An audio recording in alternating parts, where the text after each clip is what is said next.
What's up, guys? Hope you guys all been well and staying safe. Welcome back to another video. So in today's episodes, we're looking at watches that are respected by not only collectors that are on sort of the cheaper end and sort of the less sophisticated end, but also the people who do collect the more expensive, luxurious pieces. This is a list of 5 pieces that you're going to basically find in almost any watch box. I always find it funny when you go on Reddit or watch forums, you always have the guys with, collections with Submariners, Royal Oaks, Datagraphs, whatever. And in the corner, you'll see like an SKX or something like that. And that's exactly the kind of piece that we're going to be talking about today. Now, with that said, if you are going to buy a watch just to get the respect of watch collectors, I think that's a wrong way to go about things. I think you should buy a watch that you think suits your taste, your budget, and your needs. But with that said, it is a good indicator if a watch is respected by the watch community in general, that you are probably buying something of better value than, let's say, a fashion watch, which tends to be not so loved in the watch community. Usually they are poor value for money, whereas a watch like an SKX, like I said, is respected by all categories of watch collectors, and it's because it's a fantastic watch and it's great value for the money. So with that said, don't buy a watch just to have the respect of watch collectors, but if it does have the respect of watch collectors, you're probably not going to go wrong, if that makes any sense. So with that said, let's begin. Number 1, Vostok Classica. Now, I know when you hear the name Vostok, you typically think Amphibia. It's a watch that you can get for like $50 in an incredible amount of variety. A USSR watch, awesome value for the money. Really cool to have that sort of old Soviet aesthetic as well. But it's not the Amphibia today. We're talking about the Classica, which is its less popular counterpart. Now, as great as the Amphibia was, I think the Classica was a bit more under the radar. It had a very vintage looking and beautifully simple aesthetic with Arabics at the 12, 3, 6, and 9 positions. They come in many colors, but my favorite is this one right here with sort of their sunburst dial options. And these go for about $100 to $300 depending on the specific combination of color and model and numerals that you pick. In general, what you're looking at is a modest 39mm case that's only 11mm thick. That's awesome.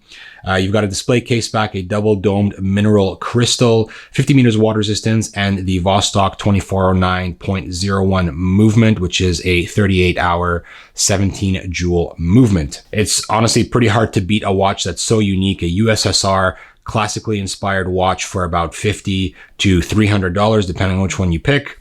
I think it's just impossible to beat. And it always strikes up conversation with watch collectors. If you put on a Vostok, if it's an Amphibia or a Classica, you are sure to grab the attention and the respect of the watch collectors around you. Number 2, the Junghans Maxbill. Now, this is one that's also going to be instantly recognizable thanks to its minimalist design. It pays tribute to Max Bills, who was actually a silversmith in about 1927, and he eventually studied at the Bauhaus, which was a revolutionary German art school that unfortunately did not stick around way too long because it was shut down when the Nazis took power.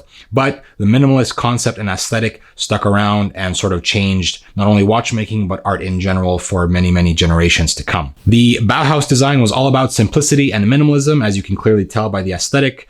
We're looking at the Maxbill Automatic, which sits around 900 to 1,000 euros. And for that, what you're going to get is a self-winding J800.1 caliber movement with 38 hours of power reserve, a 38mm steel case, which is only 10mm thick, very minimalist indeed, and a convex plexiglass crystal, which can be swapped out for a sapphire. Now, normally, personally, I would prefer a sapphire over something like a plexiglass. This is one of the rare situations where I think plexiglass is going to be better than a sapphire. The reason being, sapphire doesn't dome as well as plexiglass, and plexiglass sort of distorts the dial underneath much more. It also is what was used in older generations of watches. So if you're going for something with a more vintage aesthetic tribute like this watch right here, you're going to want to go for something like the plexiglass just to get that sort of warmer, more contoured, more distorted look and just very vintage aesthetic overall to your watch. It is going to be a lot more fragile than the sapphire, but because the very reason you would buy a watch like this is to pay tribute for a specific generation, you would want to get a crystal that is more akin that was used in that generation. If you need the durability that comes with the sapphire, there's nothing wrong. I just think you lose out on some of that warmth and beautiful vintage distortion that you could otherwise get. Number 3, the Mundane Swiss Railways. This is an interesting brand with its history in Swiss trains, actually. In 1944, a Swiss engineer named Hans Hilfiger, who worked for the Swiss railway system and was on a mission to design a clock to synchronize all departures from the Zurich train station. rotation. He developed a clock that used an electric motor that completed a full rotation in only 58.5 seconds. The red hand would then pause for 1.5 seconds and then jump forward to meet up with the minute hand, which was supposed to allow the clocks to keep in sync with the station's master clock. The inspiration for the red dot, which is signature of mundane watches, is meant to represent the red signals that are used to alert passengers of inbound and outbound trains. So it's no surprise that the watch is named as it is because it is inspired by the Swiss train system. As far as specs, you're looking at a Sellita SW220-1 movement with the day date. It's a 40mm case with a see-through case back. You've got a hardened mineral crystal and a slightly weak 30 meters of water resistance thanks to use of just a gasket around the crown. These go for about $650 and I think offer you a solid amount of history for the price. I think it's just not a bad choice in general. It's also very unique with that sort of red dot design that is signature of mundane.